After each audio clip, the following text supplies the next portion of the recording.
everybody. Sorry about that. We had a technical snafu. We're going to start real quickly with, we want to give you a testimonial from one of our clients, and then Mary Jo and I will hop in and introduce ourselves. Okay, so. Don't worry about the time. We were also in another session. We took a little bit time also. Everything is perfect. Okay, wonderful. So first of all, we want to thank you for joining us in this conference. We've missed you. We want to know more about everything that's going on with you.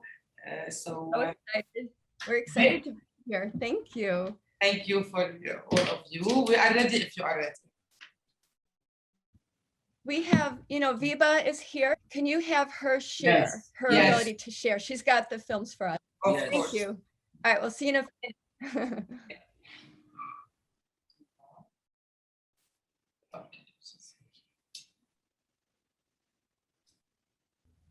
Hi, my name is Kristen Rivas, and I'm here to tell you how rapid resolution therapy helped save my life.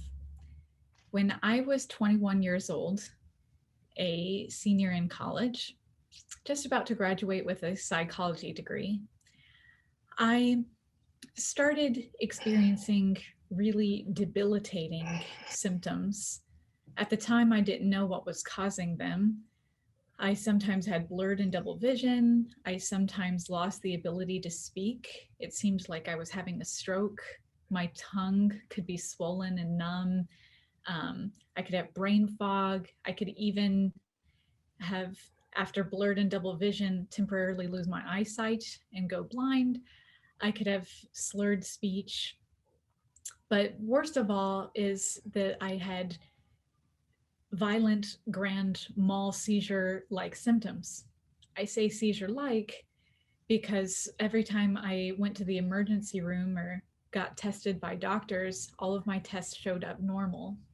So eventually I became a patient of the Mayo Clinic in Jacksonville, Florida. And after over a year's worth of diagnostic testing and my symptoms escalating, getting worse as each day went by, I was given an official diagnosis of something called functional neurological disorder. That's at least what it's called today. At the time, it was called conversion disorder. But doctors told me that my body had been converting symptoms of post-traumatic stress into physical symptoms, like how some people have anxiety or panic attacks. I happened to have non-epileptic seizures, apparently. Doctors believed that these symptoms had shown up as a result of developing PTSD from my sister's death. My older sister, her name is Bethany, she was 15 months older than me, but about 3.5 years before my first symptoms showed up, she had tragically lost her life due to a drunk driver. This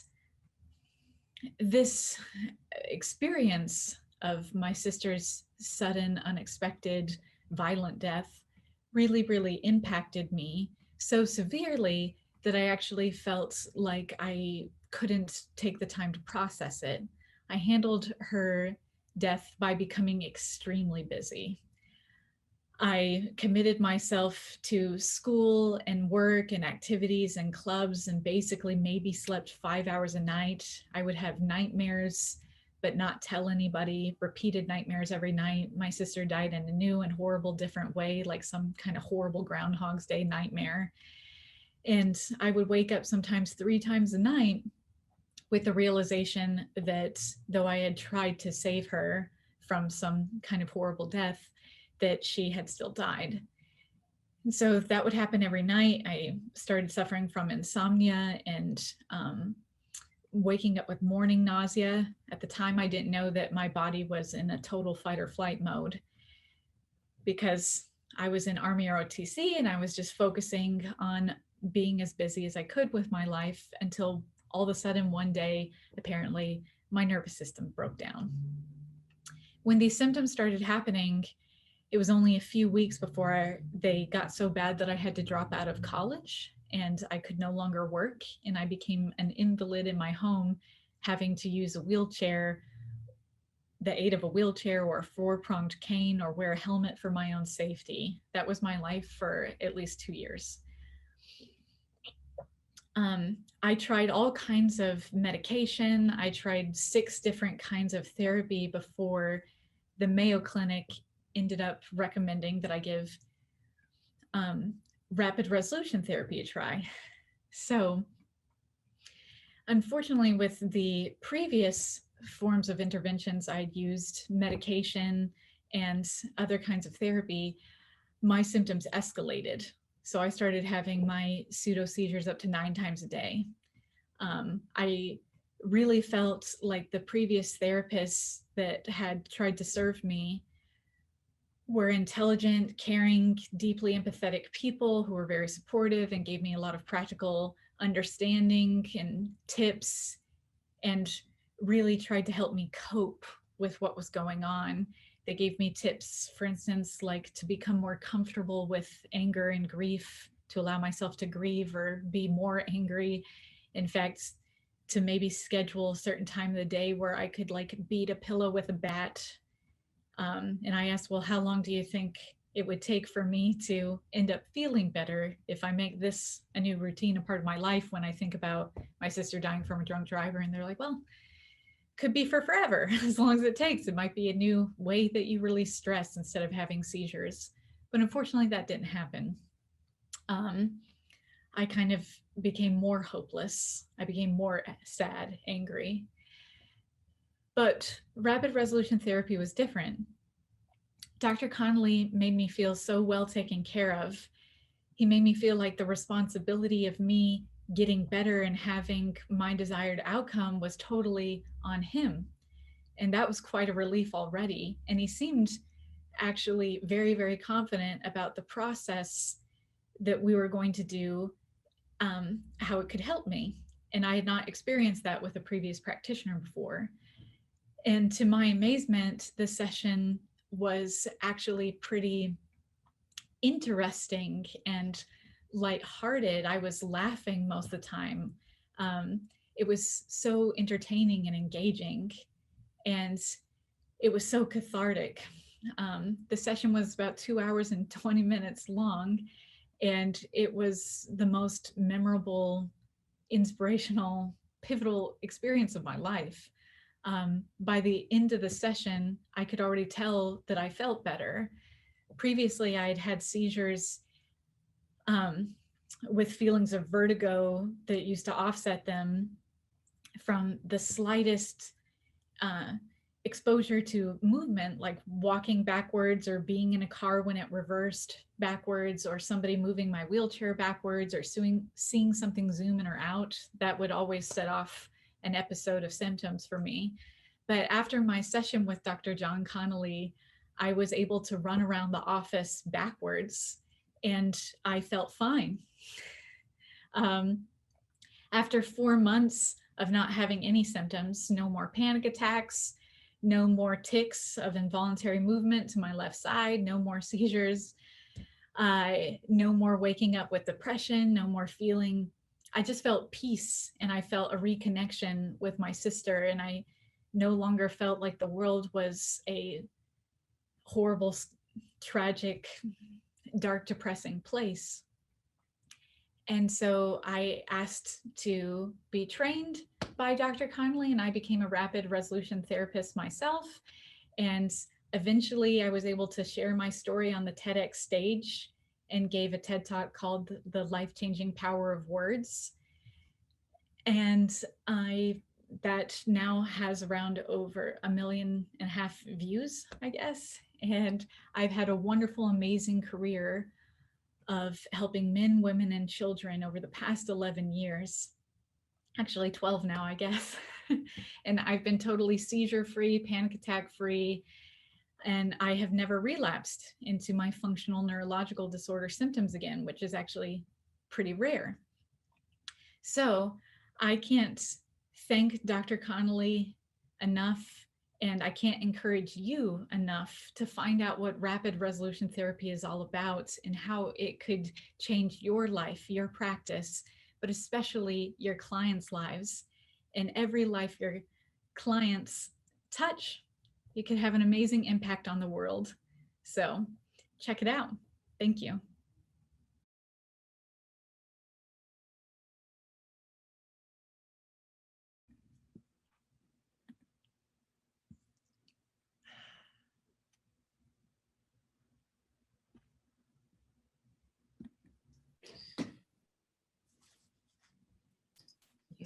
Yes. Okay. Can you hear us? We can hear you. No, we cannot hear you. Okay. Can you hear me? Good morning. There we Yes, go. good. Thank Yes, now we can hear you both. Clearly, yes. Uh, Great. okay. Gosh, you guys. So it's such a great honor and privilege to be here with you. It's our Thank pleasure. you. That was our colleague, Kristen. We love her story. We appreciate her sending that to us. My name is Renda Rosenberg. I'm a licensed mental health counselor. I specialize in rapid resolution therapy. I'm currently in practice in South Florida. I specialize in rapid resolution therapy. We call it RRT. So I specialize in RRT for people looking to be free from the effects of trauma, frozen grief, and anxiety disorders. And my personal story includes relief from all of the above. So our dear colleague Kristen's powerful story is an example of a saved life. She didn't mention on this testimonial, but she was dealing with suicidal thoughts at the time. And when I hear her story, it always reminds me of someone that I worked with when I was brand new to the field. I worked in an inpatient place, and I was one of those therapists that Kristen talked about. I wasn't her therapist, but where I worked, we had clients who came in that after being discharged would end up coming back through our system, sometimes worse than they had been when they were with us prior. And so the person that Kristen reminds me of is someone that I had met with who was suicidal. Her parents begged us to help. And of course, we did everything we could. It was inpatient. We were able to keep her safe. We tried all sorts of medications, therapies, and she really only seemed to get worse. And then her insurance company said, enough is enough. And I was told to discharge her. And I'm like shocked because I knew exactly what she would do. And I was still getting my hours, towards license. So I was working under a supervisor and I was checking with everyone, like, what do we do? What do we do? And really no one had any practical advice for me except for how to protect my license and myself. And so, gosh, we discharged her, and I found out soon after that she had suicided. So when I hear a story like Kristen's, I think if only I knew about RRT back then, I bet I could have made a difference for her and her family. So how about Mary Jo? Good morning. Hi, everybody. My name is Mary Jo Krause. Hi. I'm happy to be here today and share with you. Same here. Oh, thank you. Thank you. We need to schedule a call just to check up and to catch up. Sure. I'm here to share what we think of as a much needed revolutionary therapy approach. I currently am in private practice. I live in San Antonio, Texas, and I'm also a certified rapid resolution therapy specialist. I began training in RRT in 2012, and I've witnessed and have had powerful transformational experiences, not unlike Kristen described to us all. I'd like to tell you briefly about two of those experiences. The first one was when I went to my first training with Dr. Conley. Dr. Conley is the creator of RRT and the founder of the Training Institute for RRT. the first training I went to, I not only trained, but I had a private session with Dr. Conley. And I had experienced the loss of my sister, which was unexpected and impacted several relationships in my life, including professional relationships. I had no idea what to expect from this therapy, but very quickly, upon meeting with Dr. Conley, I realized that this wasn't like any experience I've ever had in therapy. In a very short period of time, I felt connected with my sister, no longer experiencing any disturbing emotions, and it seemed to happen automatically in the course of one conversation with Dr. Conley. As I left the session, I remember Dr. Conley asking me to pay attention to what was different going forward. So when I returned home after the training, both my husband and I were immediately aware that there had been a shift in my behavior. My normal ranting and raving, my anger about the condition of the house, the dogs, him, when I got home, was absent. To my surprise, I was thrilled to be home and see him and the dogs. Now you might think, oh, that's not a big deal. Well, let me tell you, the rest of the story is that 3 years later, my husband died, and unexpectedly. And I can tell you that my first session and training in RRT enabled me to allow my husband to just be who he was. And our marriage was so much better for the last 3 years of his life. And I'm so grateful. That brings me to the second experience that I've had, which is current. I live in San Antonio, at which I said, and not like any other country, it happens in every country. There's many people fleeing violence and political and economic unrest in the respective countries. Many people in Texas cross over the border from Mexico and much of South America. So a few years back, I met a Franciscan priest at a RT training who runs a mission in San Antonio for young men who've crossed the border, had medical issues, get released from the hospital, nowhere to go, and they're all alone, and they live in constant fear of deportation. So with this priest as my translator, I've been able to offer RRT services to several of these young men.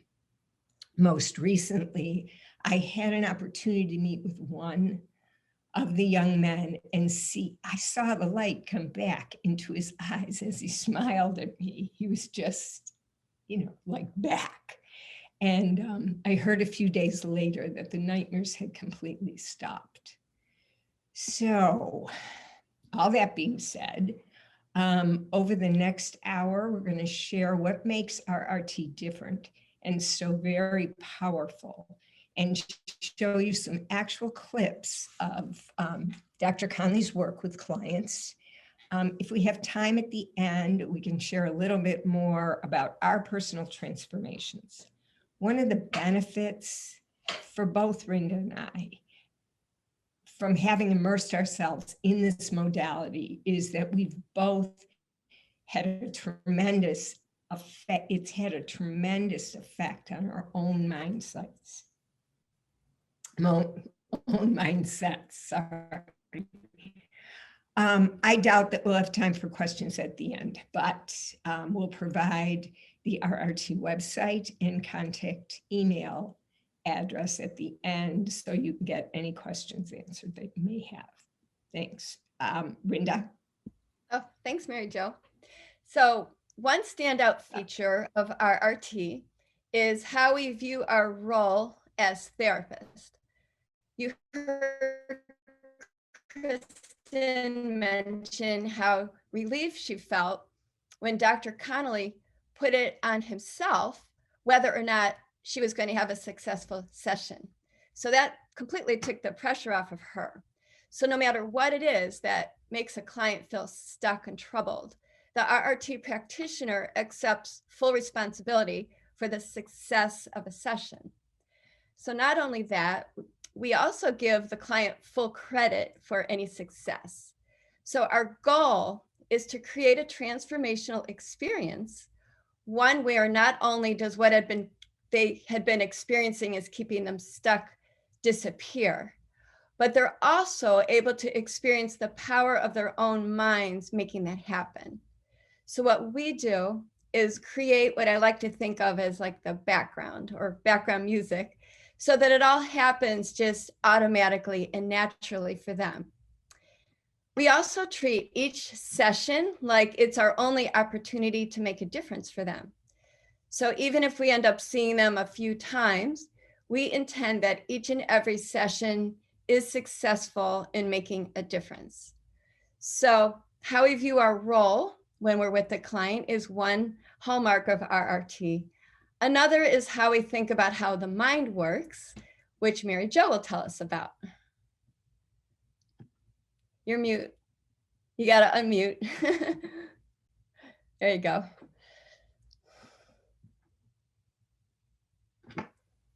Sorry. Thank you, Renda.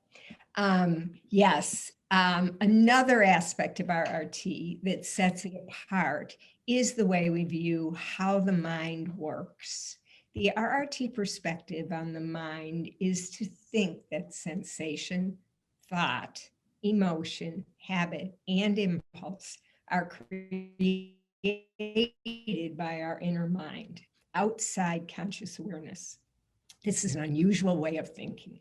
Most people, when describing emotion, thought, or sensation, point to something outside themselves that cause them to act or feel as they do. For example, he may say, "You make me so angry," or she says, "I can't stop doing that."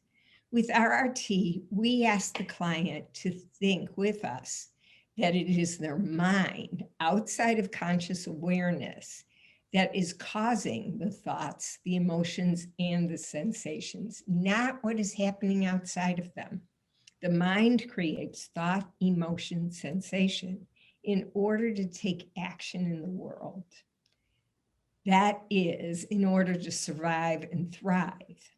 According to the RRT perspective, then the purpose of our emotions, thoughts, and sensations is to keep us alive. So imagine this guy comes into you and he's frustrated and he's shaking this Bluetooth speaker, and you ask him, "Sir, can I help you? Is something wrong?" To which he replies, "I hate this song. I'm trying to change it." And you would explain to the speaker, "But it originated somewhere else outside the speaker. It's not possible to change the song at the level of the speaker." So we begin each session first by giving the client a way to think about the mind and invite them to try it on. That is, to think with us this way, because this is where the power comes from. Once it makes sense to him and he agrees to think this way, we can apply it to what's going on in their individual mind. Our intention before we even meet with the client is for the client's mind to bring in only what will have value. And by value, we mean mind entertaining only what will be good to have done and possible to do.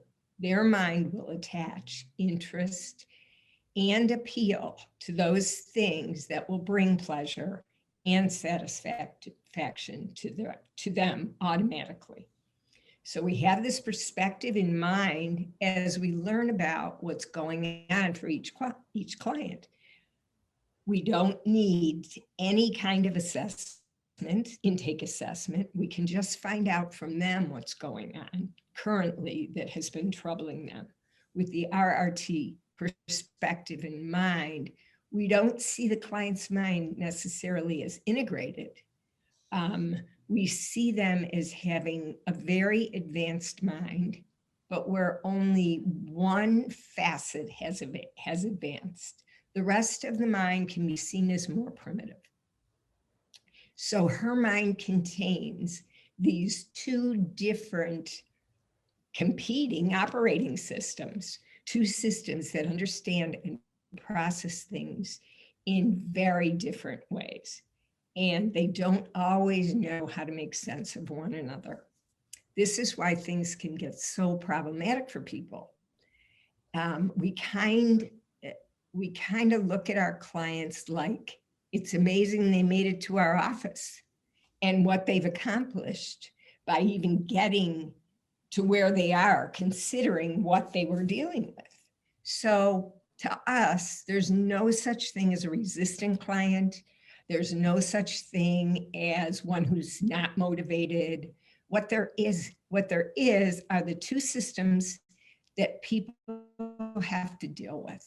So in order to make deep and lasting effects, we have to reach both levels.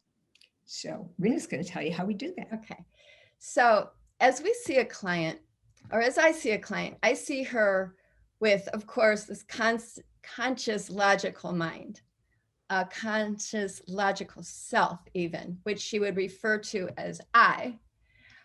That part of mind understands logic and reason, of course. And this is the level where I think talk therapy makes good sense. Like when someone says, oh, I see where I've had black and white thinking, or I catastrophized, etc. Those kind of recognitions can be really beneficial. So clearly, we want to make sense to the conscious part of the mind, but we also want to reach the part of her that she refers to when it's as self, right? So when she says, oh, I wish I could get myself relaxed. I wish I could get myself started. I wish I could discipline myself, control myself, get myself to stop, right? Well, who is this self that doesn't seem to want to go along with what she wants? We see it as the same part of mind that causes her heart to pump, that causes her lungs to breathe, and food to digest. This part of mind doesn't understand logic, and so it does not respond to logic. So it doesn't always respond in a way that makes the most sense to us. Like the guy who, well, he knows he'd be better off if he didn't finish that bottle of scotch, but he does, right? Or eat all that chocolate pie. So the part of mind, that part doesn't understand concepts. Take, for example, the concept of the past. So if someone tells herself, oh, I shouldn't have done that last week, and is feeling bad about it, we see it as her unconscious mind has been reading that as present and has been causing thoughts and feelings in order to get her to do something about what happened, essentially to cause it to not have happened, which doesn't make sense, right? Because it doesn't take in what's being referred to as about something it's about something no longer in existence, but it's reacting in the present. So better that energy is directed towards what can be done presently. So unconscious mind doesn't understand concepts, abstractions. It's only concerned with, like Mary Jo said, what we consider its prime directive, which is to survive and thrive. So mind's continuously taking in information. It's taking in what's going on inside, like, oh, I'm hungry, right? And what's coming in through my senses, like, oh, there's an apple I can eat. It's sorted though, so that what it thinks to be relevant to survival gets top priority. If I see someone with a gun, I'm going to forget all about the apple, right? So when something is perceived as a threat or disturbing, the information comes in big, so as to get full attention. If a rabbit sees delicious carrots and then sees a fox, the mind of the rabbit does not want rabbit distracted by carrots. So it makes the carrots disappear, and the information about fox comes in really big. And then this gets turned off immediately for rabbit when it's no longer useful. But for humans, because of the way our minds process information, it can get stuck on. And this causes unnecessary disturbing and distracting thoughts or feelings. So the mind doesn't necessarily update. Understanding how this part of the mind processes information means we can communicate with it and cause it to update. So the unconscious part of mind links together unrelated things. I'm thinking of a military man. He saw his buddy get blown up by a grenade 7 years ago. Now he lives in his suburban house, and a kid down the street set off a firecracker. Well, the military man's under the couch, right? He doesn't see his puppy or picture of his wife. It's like he's back in the war zone, both in his conscious and unconscious mind. But it also happens where there isn't any apparent connection. I introduced a friend to a very nice gentleman and couldn't figure out why she was being so rude to him. Usually she's very friendly. She said he just set her on edge. It was something about the tone of his voice. When she got it, she's like, on some level, it reminded her of someone who used to make fun of her as a child. So her mind associated that tone with that discomfort. Logically, that doesn't make any sense. Another characteristic of unconscious mind is it figures anything you go out of your way to do is safe and good. This can happen even if it's in fact dangerous. So smoking comes to mind as a really good example, because what do people do who smoke when they're feeling uptight, right? They light up a cigarette, even though nicotine actually immediately increases the release of adrenaline, causes blood pressure to rise, all the fight or flight responses, right? And it works in the opposite way too. So if someone goes out of their way to avoid something, then it's perceived by the inner mind as, well, this is really dangerous. So think of someone afraid of a mouse. Logically, they know, oh, a little mouse can't hurt me. But the very thought of the mouse, they're shrieking, right? Like, at this tiny fuzzy little creature. So the more mice are purposely avoided, the stronger that sense of danger around it becomes. And another quality, this is the last one, that I wanted to mention is the unconscious mind doesn't differentiate between what someone might imagine and what someone would think of as true. This is why I have an intense emotional response when watching a movie. I get angry, I get sad, right? I jump out of my seat at scary parts, even though I know up here, it's just a movie. So why am I feeling all that? Because I'm conceiving of it. So we contend with these two parts of mind. The conscious one, what we experience is I, and then all the rest, which is really running the show, and all outside conscious awareness. So the really good news is, if we understand how the mind takes in and processes information, we can cause it to update so it's present and energized. And Mary Jo is she's going to introduce you now to our next film. Thanks, Renda. Okay, in a moment, you're going to see a clip from Dr. Conley's session with Vanessa. I first want to point out to you, you remember Kristen mentioned that she spent over a year receiving diagnostic testing at just one of the facilities she was at. I can only imagine that she also is more than likely to have had to endure intake assessments with each provider. As I mentioned earlier, RRT requires no formal assessment at all. The information that the practitioner receives has to do only with what the client thinks the practitioner needs to know about what's going on for her.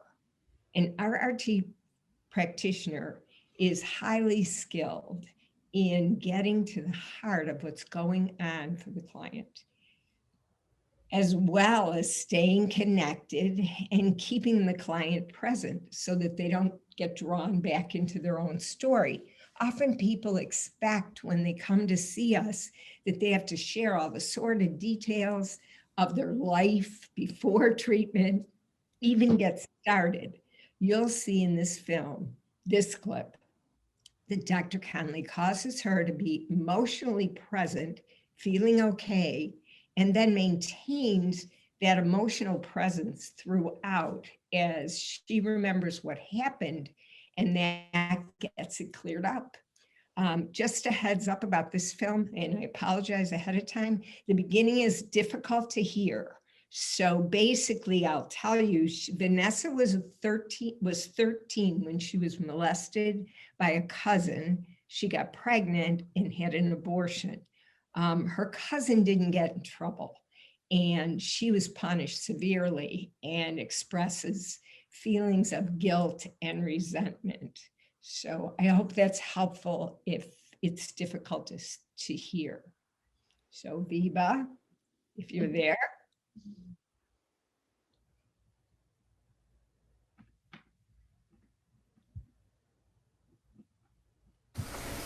I had been drinking, got drunk, and was molested by my cousins. Scared. Uh-huh. I guess feeling a little guilt, because it's not like I didn't feel anything going on. It's that I couldn't do nothing about it. Mm-hmm. 4.5 months later, Mom, I guess, zeroed in. She had 7 girls. Zeroed in, noticed I didn't have a psycho. I wasn't asking for anything for psycho. And she finally approached me. What is going on? Who are you pregnant by? What happened? Scared. Scared. I got a whooping for about an hour. 13 years old. A saline abortion. I went through the whole thing. I went through the whole thing. The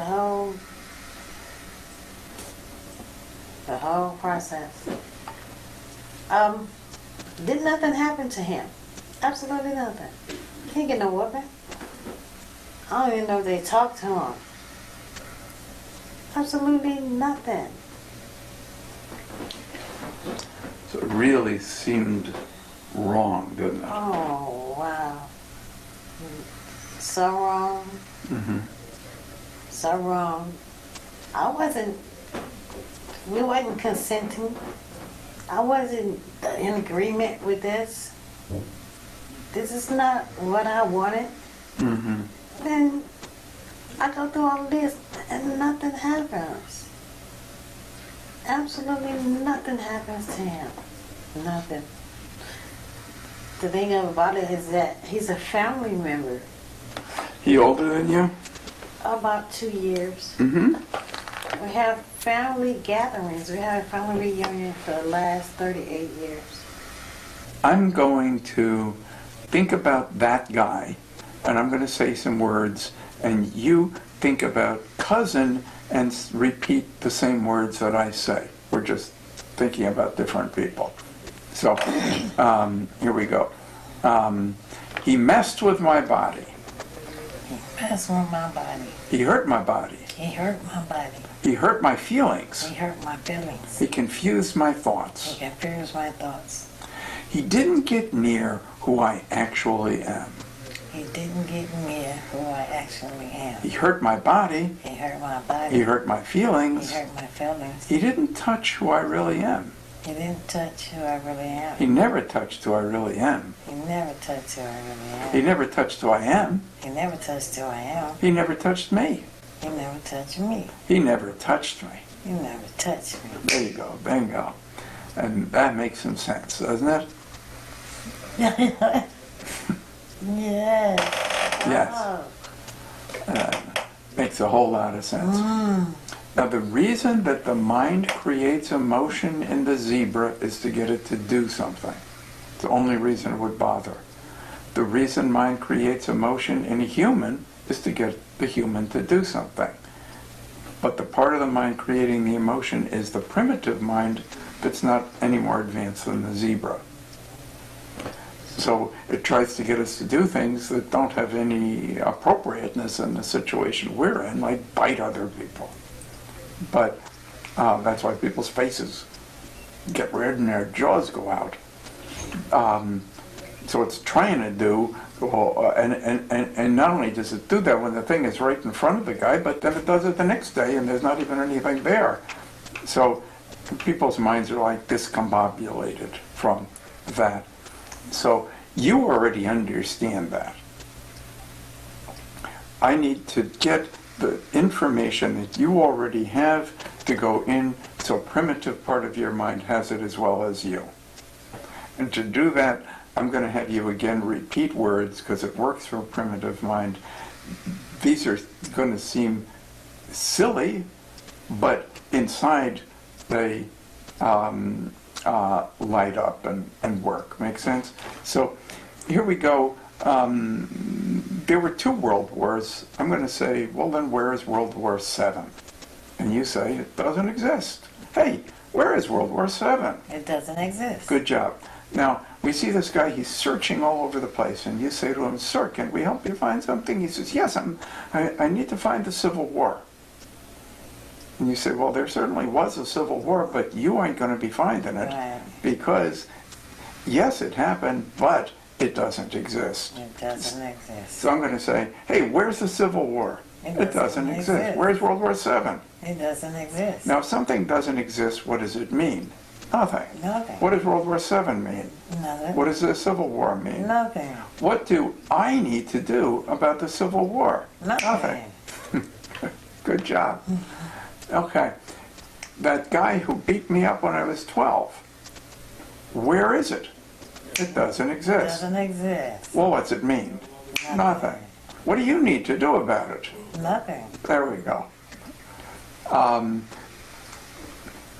That person who touched your body, where is it? It doesn't exist. Well, what's it mean? Nothing. What do I need to do about it? Nothing. There we go. And inner mind just lit up with some information that is very different than it has had. Make sense? Makes sense. Now, we're going to really get this thing super cleaned up. I'm going to teach you how to speak a new language. You'll learn it easily. I made it up myself. It only has 1 word, and the word is meadow. Meadow. Yes. I'm going to tell you what I thought of you when I first met you. People never say that, but I'm going to say it. I'm going to tell you exactly what I thought of you when I first met you in meadow. Here we go. So, meadow, meadow, meadow, meadow, meadow. Now you tell me what you thought of me when you first saw me. In meadow. Meadow. Meadow. Meadow. Meadow. Meadow. Beautiful. You speak meadow very well already. So, if we translate something into meadow, then what we're translating into meadow obviously isn't happening. So, if I tell you what this guy looked like that beat me up when I was 12 in meadow, meadow, meadow, meadow, meadow, meadow, meadow. But every part of my mind knows that when I talk about it in meadow, it can't be happening. And in fact, it doesn't exist. So, I want you to tell me about everything that happened with Cousin that day in detail, in meadow. But while you're doing it, I want you to imagine that you are in the championship bout of the World Speed Talking Contest. And that you get paid per word. And the faster you talk, the more you get. And the more details you add, the more you get. So you get a big bonus for every detail, especially if it's an unimportant detail. Like if I said to you, the guy's left shoe wasn't tied. That's not important. So I get a lot of bonuses for that detail. And I get bonuses for any detail that was important. But you're going to tell me everything that happened that day with your cousin